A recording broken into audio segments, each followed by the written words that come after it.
এখন একটা জিনিস খুব দেখা যায়, যে কোনো রিলেশনশিপে সাইলেন্ট ট্রিটমেন্ট এক্সপিরিয়েন্স করা।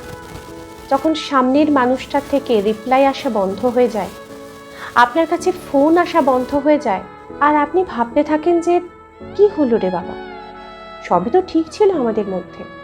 আসলে যার ভুলগুলো আপনি বারবার ইগনোর করে এসেছেন আপনার এই সম্পর্কটাকে টিকিয়ে রাখার জন্য, আর সে আপনাকে বারবার এটা অনুভব করিয়েছে যে আপনি কতটা ফালতু তার কাছে। আসলে এক্ষেত্রে ভুলটা কার বলুন তো? তার তো ডেফিনেটলি না, কারণ সে কিন্তু প্রথম থেকেই বুঝিয়ে গেছে যে তুমি থাকার হয় থাকো, না থাকার হয় বেরিয়ে যাও, আমি এরকমই থাকবো। এটা তো আমরাই থাকি যারা আমরা এই আমাদের অ্যাক্সেস কার্ডটা তাদের হাতে দিয়ে রাখি। আমরা এটা বলতে থাকি যে আমি থাকবো এই সম্পর্কে, সে তুমি থাকো বা না থাকো।